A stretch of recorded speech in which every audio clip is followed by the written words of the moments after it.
하나님 말씀 보겠습니다. 마태복음 28장 1절에서 10절입니다. 오늘 부활절을 맞이해서 시온천한대의 부활절 칸타타 찬양을 준비했습니다. 설교 이후에 찬양 드리는 시간을 갖도록 하겠습니다. 마태복음 28장 1절에서 10절 말씀을 교독하겠습니다.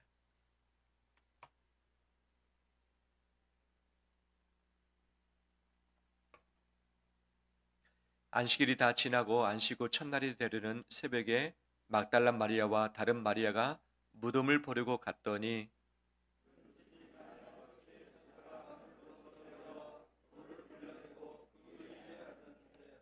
그 형상이 번개 같고 그 옷은 눈같이 희건을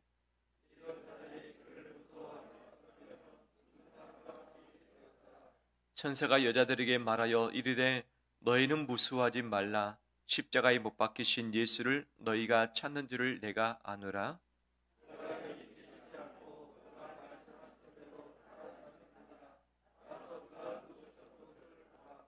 또 빨리 가서 그의 제자들에게 이르되 그가 죽은 자 가운데서 살아나셨고 너희보다 먼저 갈릴리로 가시나니 거기서 너희가 배우리라 하라. 보라 내가 너희에게 일렀느니라 하거늘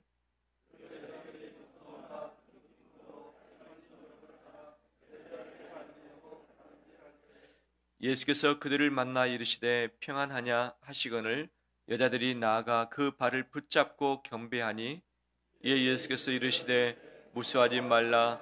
가서 내 형제들에게 갈릴리로 가라 하라. 거기서 나를 버리라 하시니라. 아멘. 예수 그리스도 부활하셨습니다. 다시 한번 서로 고백할까요? 예수님 부활하셨습니다.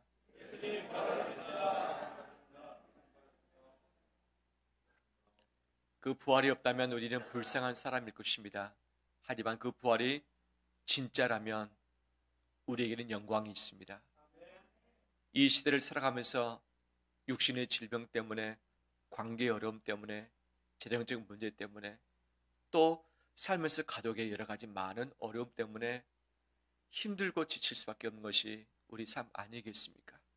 내가 어떤 모양으로 살아간다 할지라도 나의 마지막은 부활입니다. 나의 마지막은 영광스러운 모습입니다. 예수님이 부활하신 것처럼 우리를 부활시킨다고 약속해 주셨습니다. 그 소망을 우리 가슴속에 담고서 우리에게 주어진 그 어떠한 길, 광야이든지 승리하며 걸어가는 우리 되시길 간절히 축원합니다. 오늘 설교 말씀을 짧고 굵게 하길 원합니다. 예수님이 부활하시고 난 이후에 하고 싶은 말씀이 엄청 많이 있었을 텐데 첫 번째 메시지가 무엇일까? 부활 이후에 가장 먼저 전하셨던 말씀은 무엇일까? 이 말씀을 붙잡길 원합니다. 그러면 예수님의 부활을 보고서 첫 번째 그 음성을 들었던 그 사람은 누구인가? 막달라 마리아와 또 다른 마리아였습니다. 이들이 예수 그리스도의 십자가 형틀에 박힌 모습을 보았습니다.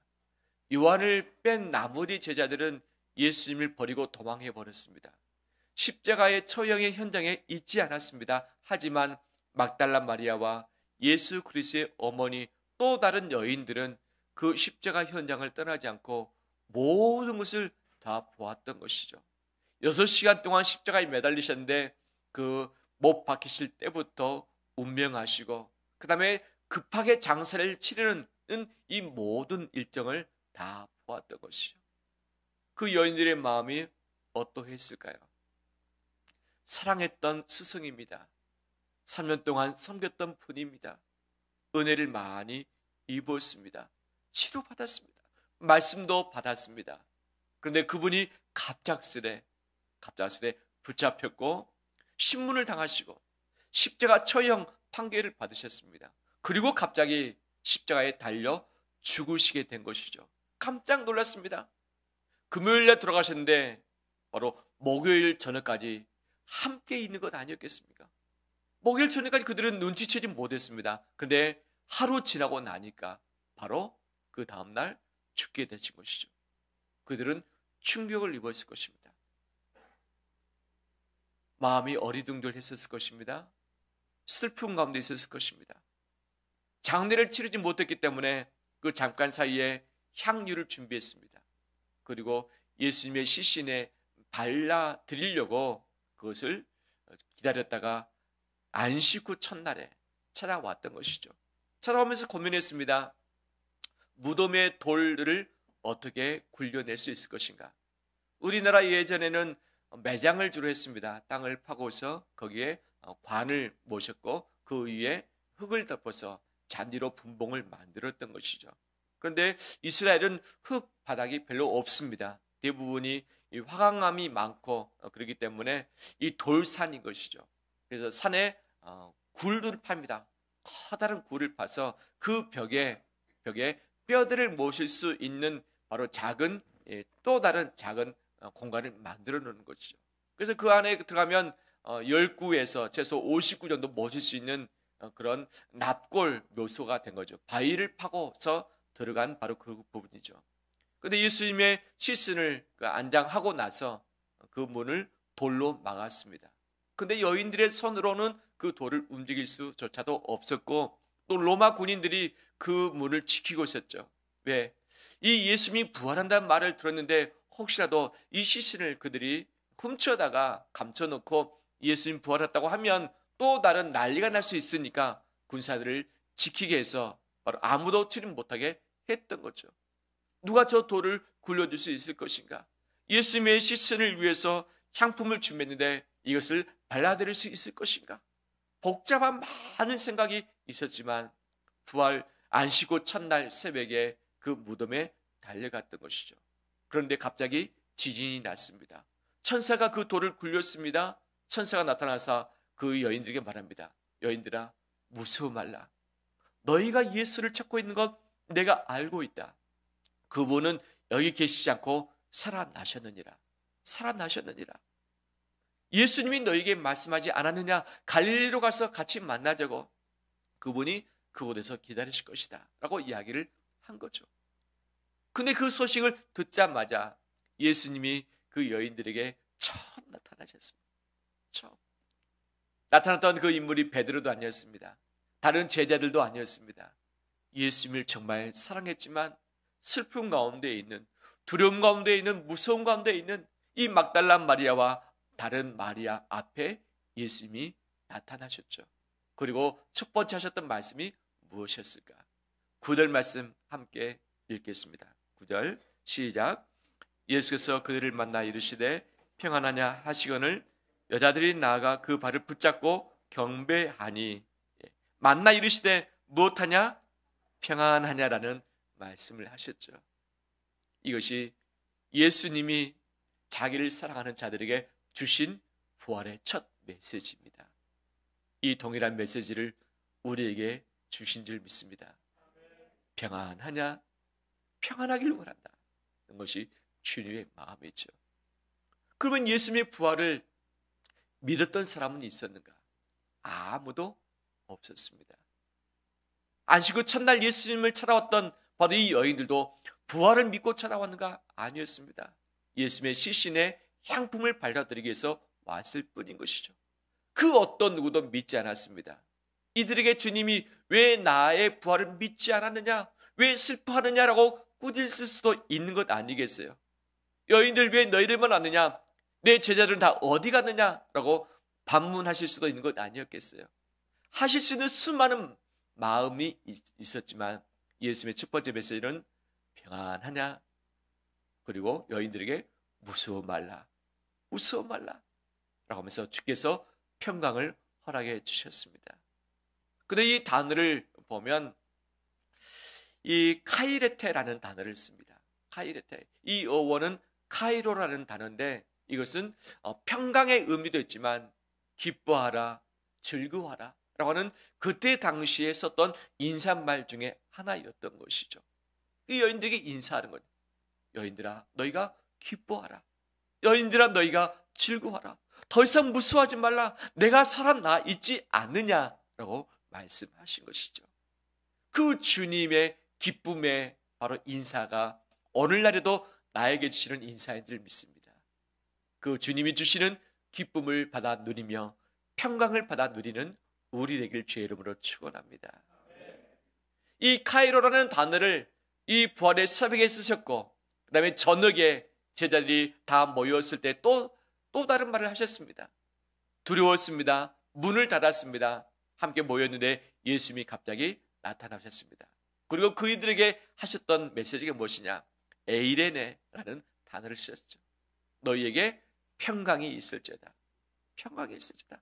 제자들이 두려웠습니다. 떨었습니다. 부활을 믿지도 않았습니다. 부활하셨다고 하는 여인들의 말을 들었지만 이것이 믿겨지지가 않았습니다. 바로 그들에게 평강이 있을지어다 하시면서 평안을 주셨습니다. 이게 부활하신 예수 그리스도의 사랑의 메시지인 줄 믿습니다. 우리의 살다가 두려움 가운데 있고 걱정 가운데 있고 몸이 아파서 재정적으로 또 들려서 관계에 어려움이 있어서 앞길이 막혀서 잘 보이지 않고 무엇을 어떻게 해야 되는지 모를 때가 참 많이 있습니다. 이때마다 주님은 우리에게 말씀해 주십니다. 얘들아, 너희가 기뻐하라. 너희가 평강하길 바란다. 라고 하시면 주님이 우리를 꼭 안아주실 줄 믿습니다. 그런데 이 카이로라는 단어, 이것은 예수님이 부활 후 첫 번째 썼던 단어인데 예수님이 죽기 전에 이 카이로 단어를 자주 들으셨어요. 자주 들으셨어요. 누구한테 그것을 자주 들으셨는가 몇 가지 살펴보길 원합니다. 마태복음 26장 49절 말씀 보니까 가룟 유다가 말합니다. 곧 예수께 나와 랍비여 안녕하시옵니까? 라고 인사를 하고 입을 맞췄습니다. 안녕하시옵니까? 이 단어 역시 카이로라는 단어를 누가 썼다고요? 가룟 유다가 쓰고 있죠. 예수님 안녕하세요. 예수님 기뻐하십시오. 그런데 그것이 기쁨의 장소입니까? 아니죠. 가룟 유다가 은 30을 바꿔서 예수님을 팔아버렸고 바로 예수님을 넘겨주려고 찾아왔던 바로 그 감람산 그곳 아니겠습니까? 예수님을 죽이려고 했던 이 가룟 유다, 바로 그가 그 마음에 카이로라는 단어를 쓰고 있는 것이죠. 본인 스스로의 기쁨을 빗대어서 예수님께 이야기한 것 아니겠어요? 정말 예수님의 평안을 원했다면, 기쁨을 원했다면 그 짓을 하면 안 되는 거죠. 자기는 돈을 받았으니 기쁜 거죠. 그 기쁘다는 단어를 예수님께 역이용해서 쓰고 있는 것인데 예수님이 그 카이로 단어를 들으셨을 때 마음이 어떠셨을까요? 이 가룟 유다, 너가 거짓말하고 있구나. 나를 속이고 있구나. 너 마음은 기쁠지 모르지만 나는 기쁘겠느냐? 너 행동을 좀 보라. 라는 그런 생각을 갖지 아니하셨을까요? 또한 주님이 어떤 때 이 말을 들으셨는가? 마태복음 27장 29절 말씀에 보니까 총독, 빌라도 총독의 군병들이 이렇게 하는 것을 봅니다. 가시관을 엮어 그 머리, 예수님의 머리에 씌우고 갈대를 예수님의 오른손에 들리고 그 앞에 무릎을 꿇고 희롱하여 이르되 유대인의 왕이여 평안할지어다. 평안할지어다. 이 동일한 단어 카이로라는 단어를 쓰고 있습니다. 가시관을 쓰 갈대를 손에 쥐어준 거죠. 왜냐? 왕의 호를 의미하는 것 아니겠어요? 그 앞에 무릎을 꿇고 희롱하면서 너가 유대인의 왕이냐? 평안할지어다. 라고 하면서 이 팍스 로마라 하면서 이 평화를 외쳤던 이 로마 그 군인들이 예수님께 평안하라고 이야기하고 있는 것이죠. 생각해 보십시오. 머리에 가시관을 쓰고 희롱당하고 있고 정말 침뱉음을 당하고 있고 뺨 때림을 당하고 있는데 예수님 평안할 수 있겠습니까? 카이로 할 수 있겠습니까? 할 수 없는 것이죠. 이 카이로는 예수님께 하는 말입니까? 군병들 스스로 자기 마음속에 가진 마음입니까? 자기들의 마음일 뿐인 거죠. 자기가 섬기는 황제 대신에 왕이 나타난다고 하는데 총독 대신에 또 다른 이 리더가 나타난다고 하는데 그를 죽이려는 과정 가운데 있는 이 군병들이 얼마나 좋겠어요. 자기를 섬기는 왕, 섬기는 총독이 다시 힘을 얻게 되었으니 그들의 마음에 있는 것을 예수님이 빗대서 희롱하는 말이 카이로라는 단어죠. 예수님이 말을 들었을 때 얼마나 고통스러웠을까요? 분명히 겉으로의 말은 기뻐하세요 라고 하는데 기뻐할 수 없는 상황에서 그 말을 들었을 때 가슴이 더 찢어지셨을 것입니다. 누가복음 22장 5절 말씀에 보니까 대제사장들과 성전 경비 대장들이 나옵니다. 그들이 기뻐하며 돈을 주기로 언약하는지라. 그들이 기뻐했습니다. 누구 때문에? 예수님 때문에 기뻐했던 거죠. 예수님이 무엇 때문에? 예수님을 잡아서 죽일 수 있다고 하는 이 계략을 세운 후에 바로 가룟유다와 함께 그들이 기뻐한 것. 이 단어 역시 카이로라는 단어를 쓰고 있죠. 예수님을 죽이는 데 있어서 모였던 그들이 바로 이것을 누리고 있는 것이. 예수님이 다 하신 것 아니겠어요? 어떤 마음이 드셨을까? 고통스러웠을 것입니다. 마지막으로 누가복음 23장 8절 보니까 헤롯 왕이 나옵니다. 본래 위에 갈릴리 지역에 있었던 왕인데 볼일이 있어서 예루살렘 지역으로 내려왔습니다. 근데 그때 예수를 신문하는 과정 중에 빌라도가 보내는 거예요. 당신이 한번 신문해 보세요. 근데 헤롯이 기뻐했습니다. 이렇게 말하고 있죠. 헤롯이 예수를 보고 매우 기뻐하니 이는 그의 소문을 들었으므로 보고자 한지 오래됐고 또한 무엇이나 이적 행하심을 볼까 바랐던 연고로라. 소문으로 듣던 예수를 만날 수 있게 된 것 헤롯 왕이 기뻐했습니다. 근데 지금 현재 무슨 상황입니까? 신문 받고 있는 상황에서 총독이 데리고 있다가 헤롯 왕에게 잠시 보낸 것 아니겠습니까? 너가 한번 봐라. 이 예수, 그 유명한 예수, 득세했던 예수, 무슨 꼴인지 봐라. 포박당해서 아무런 벌품 없는 그 모습을 하고 있는 이것을 헤롯 왕이 기뻐했던 것이죠. 예수 통해서 기적이나 보려고, 자기의 욕심을 채우려고, 자기 궁금증을 채우려고 예수 그리스도를 보고서 기뻐했던 것. 그를 보고서, 예수님을 보고서 기뻐했을 때 예수님은 그 헤롯의 왕의 모습 보면서 어떤 마음이 드셨을까요? 기뻐하셨을까요? 포박 상태에서 그 앞에 신문당하고 있는 그 상황인데 왕은 기뻐하는데 예수님이 기뻐할 수 있었을까요? 없었을 것입니다. 없었을 것입니다. 예수님이 십자가에서 달려 죽기 직전에 가장 많이 들었던 단어가 카이로입니다. 예수 죽이기 위해서 혈안되었던 주변에 수많은 사람들이, 권력을 가지고 있던 사람들이, 모였던 욕심쟁이들이 카이로라는 단어를 쓰면서 예수님을 빗대어서 희롱하기도 했었죠.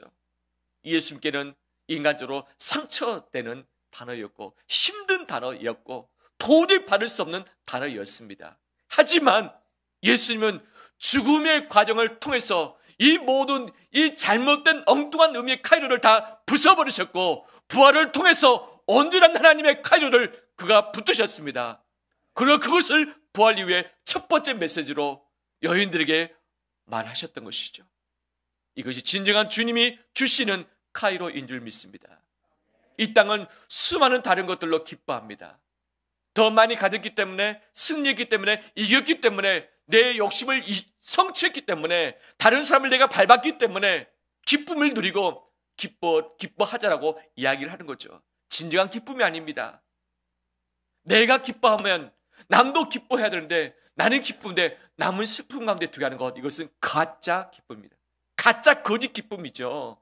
내가 기뻐하면 상대방도 기뻐하는 것이 진정한 기쁨 아니겠습니까? 이 시대가 주는 거짓 기쁨에 도취하기보다 부활하신 예수님이 주시는 그 놀라운 영원한 참된 기쁨을 받아 누리는 우리 되시길 주의 이름으로 축원합니다. 축원합니다.